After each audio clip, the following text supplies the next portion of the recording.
बिस्मिल्लाहिर्रहमानिर्रहीम। अस्सलाम वालेकुम। कैसे हैं आप सब? उम्मीद करता हूँ सब खैरियत से होंगे। अल्लाह पाक आपको खुश रखे, सलामत रखे, आमीन। जनाब, आज की डेट 8 अगस्त डे है, संडे। शाम के 6 बज रहे हैं, 6 PM हो रहे हैं। इस पर रूटीन मार्केट का डेली व्यू अपना आपके साथ शेयर करने वाला हूँ, जो कि कल के लिए होगा, मंडे के लिए, 9 अगस्त के लिए। सबसे पहले समरी चेक करेंगे, उसके बाद कुछ मार्केट की न्यूज़ अगर चेक करेंगे, बोर्ड मीटिंग वगैरह और फाइनेंशियल रिजल्ट वगैरह अगर डिस्कस करने होंगे तो वो डिस्कस करूँगा। फीपी लिपी डेटा चेक करेंगे। उसके बाद मैं आपको लेकर चलूँगा डायरेक्ट चार्ट के ऊपर, वो देखेंगे चार्ट पर मार्केट की क्या पोजीशन बन रही है कल मंडे के लिए। तो जनाब, मार्केट की समरी आपके सामने ओपन है। यहाँ पर आप देख सकते हैं मार्केट ने जो अपनी क्लोजिंग एडजस्ट की थी लास्ट 47,489 के ऊपर की है, और अपनी नेगेटिव क्लोजिंग थी है 150 पॉइंट मार्केट ने डिक्लाइन किए हैं, और जो कि बनता है 0.32%। और मार्केट के अंदर जो वॉल्यूम जनरेट हुए हैं जनाब, 137.08 मिलियंस के वॉल्यूम लगे हैं। वॉल्यूम के अंदर भी डिक्लाइन नज़र आया है, और बनस्बत प्रीवियस डे के मार्केट के अंदर लो वॉल्यूम लगे हैं। मार्केट ने जो अपनी ओपनिंग दी थी जनाब 47,658 के पास से दी थी, और मार्केट ने जो अपना हाई पोस्ट किया है 47,752 का किया है। और इन लास्ट मार्केट ने जो अपना लो बनाया जनाब 47,425 का किया है, और 150 पॉइंट डिक्लाइन के साथ नेगेटिव क्लोजिंग एडजस्ट की है। थ्रू आउट द डे जो इंडेक्स की पोजीशन रही जनाब, वो वोलेटाइल रही और नेगेटिव रही। अच्छा जनाब, यहाँ पर आप देख सकते हैं जो कंपनीज अप रही हैं वो 30 कंपनीज रही हैं, डाउन रही हैं 61 रही हैं, जो अनचेंज रही हैं वो 9 कंपनीज रही हैं। अच्छा, टॉप वाइड कंट्रीब्यूटर्स और डिक्लेरेंस की बात कर लेते हैं कि जनाब लास्ट डे फ्राइडे को जो एडवांसर रहे जनाब, नंबर 1 पे जो आ रहा है वो आ रहा है MEBL। उसके बाद नंबर आ रहा है जनाब एडवांसर के अंदर GHGL का आ रहा है। उसके बाद थर्ड नंबर पे आ रहा है BFL का, जिसने 11.57 किए हैं, और MEBL ने 20.89 किए हैं। उसके बाद नंबर आता है जनाब MCB का एडवांसर के अंदर, PINL का, फिर जनाब नंबर आता है FABL का। अगर टॉप डिक्लाइनर की बात करें तो जनाब नंबर 1 पे जो रहा है वो TRG रहा है, -31.63 पॉइंट इसने डिक्लाइन किए हैं। उसके बाद नंबर आता है यूनिटी का, जिसने -24.63 पॉइंट डिक्लाइन किए हैं। उसके बाद लक्की सीमेंट का नंबर आता है, जिसने 19.63 पॉइंट डिक्लाइन किए हैं। उसके बाद नंबर आता है जनाब सीस का, जिसने -13.8 किए हैं। उसके बाद हुप पावर का आता है, जिसने 11.90 पॉइंट डिक्लाइन किए हैं। उसके बाद मारी, MLCF, MTL, एक्सेट्रा एक्सेट्रा। अच्छा जनाब, वॉल्यूम लीडर्स की और वॉल्यूम गेनर्स की और लूजर्स की बात कर लेते हैं। तो जनाब नंबर 1 पे जो आपके सामने आ रहा है, यहाँ पर आप देख सकते हैं ग्राफ पर, पी एस एल जो नंबर 1 पे आ रहा है जनाब वॉल्यूम मीटर के अंदर, 1.75 के ऊपर अपनी क्लोजिंग एडजस्ट की है, और 3.55% ये हायर रहा है। उसके बाद सेकंड नंबर पे आता है जनाब यूनिटी, जिसने 38.08 के ऊपर अपनी क्लोजिंग एडजस्ट की है, माइनस रहा है 5.79%। उसके बाद थर्ड नंबर पे आता है जनाब DSL का, जिसने ₹5.50 के ऊपर अपनी क्लोजिंग दी है, और हायर रहा है 2.80%। उसके बाद नंबर आता है जनाब WTL का, जिसने 3.49 के ऊपर अपनी क्लोजिंग दी है, और जो लूज़र रहा है, डिक्लाइन रहा है, 3.86% रहा है। उसके बाद नंबर आता है जनाब FFL का, जिसने 21.75 के ऊपर प्लस क्लोजिंग दी है, ओपनिंग क्या कहते हैं पॉजिटिव क्लोजिंग दी है, और 6.77% जो है ये हायर रहा है। अच्छा जनाब, देख लेते हैं कि कल कौन कौन सी बोर्ड मीटिंग्स हैं, उसको भी देख लेते हैं, उनका शेड्यूल देख लेते हैं।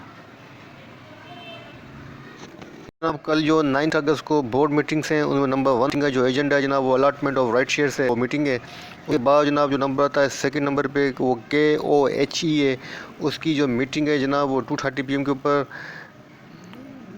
जो है वो टीम के थ्रू है। और उसकी जनाब मीटिंग का जो एजेंडा है, financial budget of the company for the financial year 2021-22।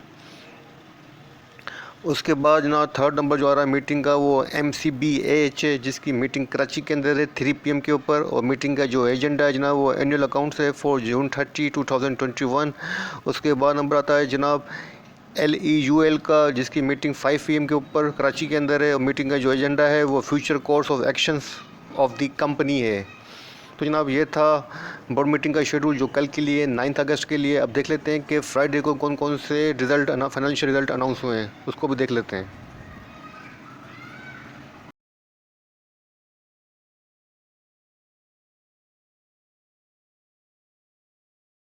अच्छा जनाब, इनसाइडर ट्रांजैक्शन देख लेते हैं लास्ट फ्राइडे की कि कौन कौन सी मेजर जो है वो इनसाइडर ट्रांजैक्शन हुई है। तो नंबर 1 पे जो आ रहा है जनाब वो आपके सामने एंग्रो आ रहा है। यहाँ पर आप देख सकते हैं कि एंग्रो के अंदर 6 अगस्त फ्राइडे को जनाब बाइंग हुई है और इंडिपेंडेंट डायरेक्टर हैं, उन्होंने बाइंग की है इसके अंदर 40,000 के अंदर इसकी बाइंग हुई है, 40,000 शेयर्स की। और जिस प्राइस के ऊपर हुई है 294.78 के ऊपर हुई है। और इसके अंदर कारपोरेट जो है कंटिन्यू बाइंग के ऊपर है और अभी तक अच्छी खासी बाइंग कर चुके हैं। उसके बाद सेकंड नंबर पे जो ट्रांजेक्शन नंबर आ रही है जनाब वो आ रही है जिल की। तो इसकी देख लेते हैं क्या पोजीशन है जनाब, को माइनर है या मेजर पोजीशन है। तो जनाब इसके अंदर भी अच्छी खासी बाइंग हुई है, 1,92,056 शेयर की बाइंग हुई है, अच्छी खासी बाइंग हुई है। नॉन एग्जीक्यूटिव डायरेक्टर हैं, इन्होंने बाइंग की है, जिनका नाम है जनाब फ़रियाद अली मेहंदी। और 6 तारीख को 6 अगस्त को ये ट्रांजेक्शन हुई है और जिस प्राइस के ऊपर जनाब ये बाइंग किया गया है वो प्राइस है 105 के ऊपर ये बाइंग की गई है, अच्छी खासी बाइंग की गई है, 1,92,056 की। तो जनाब उसके बाद नंबर आता है जनाब HBL कॉरपोरेशन का। तो यहाँ पे आप देख लेते हैं कि HBL बैंक के अंदर कॉरपोरेट जो है कंटिन्यू बाइंग के ऊपर है। और इसके अंदर जो 5 अगस्त को थर्सडे को जो बाइंग हुई है जनाब वो देख लेते हैं क्या पोजीशन है, माइनर है या मेजर है। इसके अंदर सेल हुई है, इसके अंदर सेल हुई है जनाब 970 शेयर्स की, माइनर शेयर है। माइनर जो है वो ट्रांजेक्शन है, इसको इग्नोर कर दें। तो मेजर ट्रांजेक्शन 2 हुई हैं, एंग्रो के अंदर हुई है जनाब, और सेकंड जो हुई है वो आपके सामने मैंने रखी थी कि जनाब इसके अंदर हुई थी।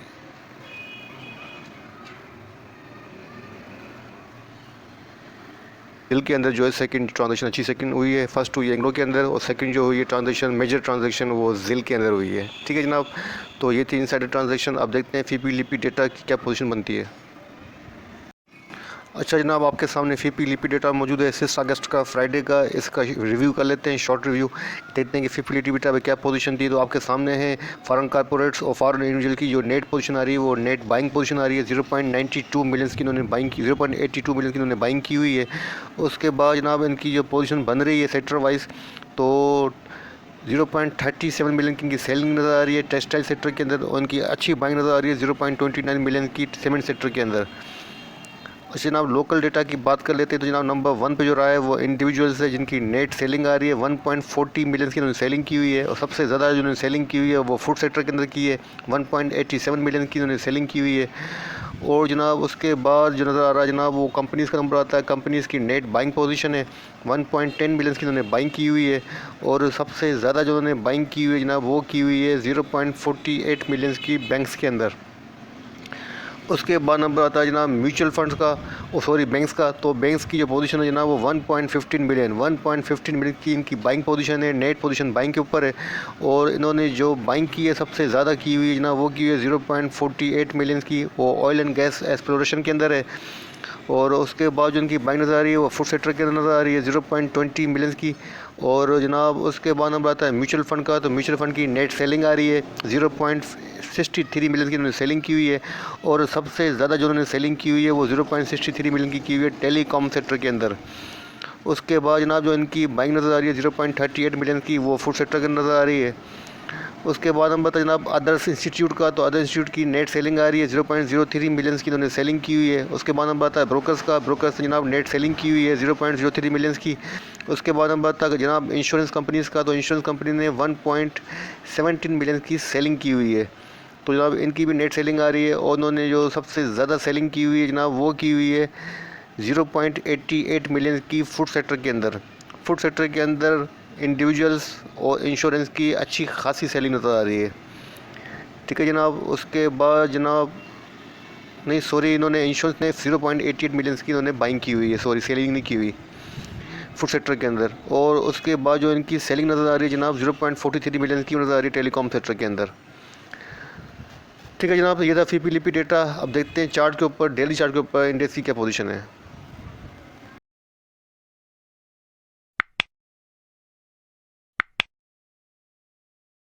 अच्छा जनाब, आपके सामने इंडेक्स का डेली चार्ट ओपन है। यहाँ पर आप देख सकते हैं कि इंडेक्स ने जो अपनी क्लोजिंग एडजस्ट की है, नेगेटिव की है, 47,489 के ऊपर की है। उसके बिलो क्लोजिंग दी है और जो पैटर्न बन रहा है चार्ट के ऊपर वो बन रहा है three black crow pattern, negative pattern है जो कि बेयर को फेवर कर रहा है। अच्छा जनाब, यहाँ पर आप देख सकते हैं कि इंडेक्स की जो क्लोजिंग हुई है, करंट क्लोजिंग अपनी सपोर्ट के पास ही हुई है। यहाँ पर आपको मैं दिखा देता हूँ, अपनी सपोर्ट रीजन के पास ही हुई है। चार्ट को थोड़ा सा जूम कर देता हूँ ताकि आपको नज़र आ जाए। तो यहाँ पर आप देख सकते हैं कि इंडेक्स की जो क्लोजिंग है जनाब अपनी सपोर्ट के पास ही है। यहाँ पे आप देख सकते हैं, यहाँ पर इंडेक्स के पास माइनर सपोर्ट है जहाँ पर इंडेक्स ने इसको ऑनर दिया है और उसी के पास अपनी क्लोजिंग एडजस्ट की है। मैं आपको हाईलाइट कर देता हूँ।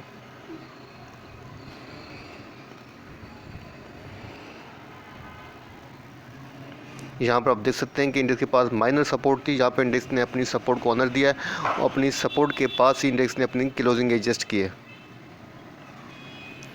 अच्छा जनाब, अब इंडेक्स के पास इस सपोर्ट के बाद कौन सी सपोर्ट बनती है तो वो उसको डिस्कस कर लेते हैं। तो जनाब, अब ये इंडेक्स के पास जो सपोर्ट बन रही है चार्ट फॉर्मेशन के हिसाब से, फर्स्ट सपोर्ट तो यहाँ बन रही है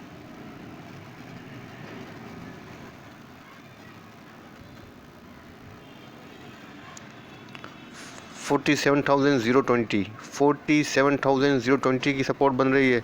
अगर उसके नीचे आए तो जनाब उसके बाद इसके बाद सपोर्ट बन रही है, यहाँ बन रही है 46,950 के अराउंड, 46,950 के अराउंड सेकंड सपोर्ट बन रही है। अच्छा, चार्ट को थोड़ा सा जूम आउट करके देख लेते हैं कि बैक में कोई सपोर्ट तो नहीं है।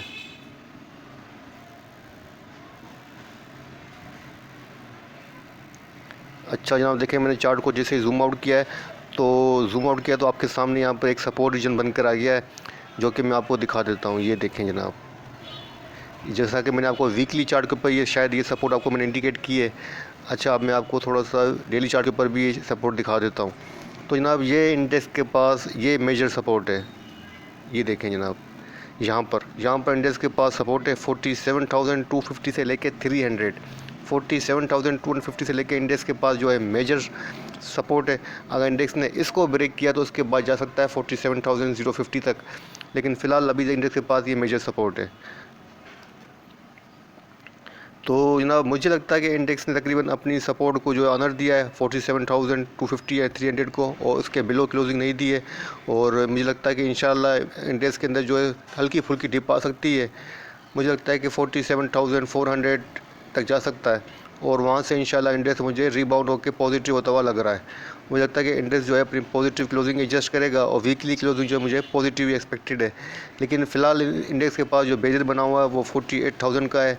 48,000 से ऊपर इंडेक्स को क्लोजिंग देनी चाहिए। जब तक देगा नहीं, बुलिश चैनल के अंदर एंटर नहीं होगा, यूँ ही साइड वे के अंदर ट्रेड होता रहेगा। तो फ़िलहाल देखते हैं कल इंडेक्स क्या करता है, लेकिन मुझे वो एक्सपेक्टेड है कि इंशाल्लाह कल इंडेक्स पॉजिटिव क्लोजिंग देगा और वीकली क्लोजिंग भी पॉजिटिव आएगी। अच्छा, RSI चेक कर लेते हैं। जनाब RSI 48 है, RSI वीक है। अच्छा जनाब, इंडिया की सपोर्ट डिस्कस कर ली मैंने आपके साथ 47,300 की, और रेजिस्टेंस को भी थोड़ा डिस्कस कर लेते हैं कि रेजिस्टेंस कौन कौन सी इंडेक्स के पास नियरली। तो जनाब इंडेक्स के पास जो फर्स्ट रेजिस्टेंस नज़र आ रही है मुझे चार्ट फॉर्मेशन के हिसाब से वो यहाँ नज़र आ रही है 47,650 की, 47,650 60 के अराउंड जो इंडेक्स के पास फर्स्ट रेजिस्टेंस है। अगर इंडेक्स ने इसको सस्टेन किया तो उसके बाद बनेगी 46,900 की, 47,900 के अराउंड जो है इंडेक्स के पास सेकंड रेजिस्टेंस बनेगी। मेरे ख्याल से इंडेक्स ने लास्ट जो रिवर्स सेट लिया था वो लिया था 47,980 से, तो इंडेक्स के पास यही रेजिस्टेंस बनेगी। सेकंड मेजर रेजिस्टेंस भी यही बनती है। तो फर्स्ट रेजिस्टेंस 47,650 की है और जो सेकंड मेजर रेजिस्टेंस है वो 47,980 के अराउंड है। 48,000 समझ लें, राउंड फिगर ले लें, 48,000 के अराउंड जो इंडेक्स के पास मेजर रेजिस्टेंस है। अब देखते हैं कल इंडेक्स कैसा परफॉर्म करता है। मुझे कल पॉजिटिव मार्केट एक्सपेक्टेड है। ठीक है जनाब, तो आपको स्ट्रेटेजी क्या रखनी चाहिए, तो मेरे ख्याल से आपको स्ट्रेटेजी रखनी चाहिए बाइंग ऑन डिप के ऊपर रहना चाहिए या वीकनेस के ऊपर बाइंग कीजिएगा। मोस्टली उन स्टॉक्स में बाइंग कीजिएगा जिन स्टॉक्स ने डिप ले लिए अपनी सपोर्ट के ऊपर हैं। सीमेंट सेक्टर के अंदर बाइंग कीजिएगा। सीमेंट सेक्टर मुझे अच्छा लग रहा है कि मुझे लग रहा है सीमेंट सेक्टर परफॉर्म कर सकता है इस वीक के अंदर। सीमेंट के अंदर बाइंग कीजिएगा। अगर फूड सेक्टर की बात करूँ तो यूनिटी फूड मेरा मोस्ट फेवरेट लग रहा है। अगर यूनिटी ने तकरीबन जो है 36.50 36.50 की सपोर्ट ली, तो आपको यहाँ पर इसके अंदर बाइंग करनी चाहिए। बाकी ये मेरी सजेशन है, मेरा कोई ऑर्डर नहीं है, मेरी तरफ से सजेशन है। बाकी पैसे आपके हैं, पोजीशन आपको लेनी है, तो सोच समझ के लीजिएगा। मेरी तरफ सजेशन यही है कि यूनिटी के अंदर 36.50 के ऊपर बाइंग करनी चाहिए। और सीमेंट सेक्टर मेरा फेवरेट लग रहा है, मुझे लग रहा है कि इस वीक के अंदर सीमेंट सेक्टर और स्टील सेक्टर परफॉर्म करेंगे। ठीक है जनाब, इस वीडियो को यहीं एंड करता हूँ। वीडियो बनाते हुए कोई गलती, कोई कोताही हो गई हो तो माफ़ी का तलबगार हूँ, इग्नोर कीजिएगा, माफ़ कीजिएगा। अपना अपने प्यारों का बहुत बहुत ख्याल रखिएगा। मुझे अपनी दुआओं में ज़रूर याद रखिएगा। अल्लाह हाफ़िज़।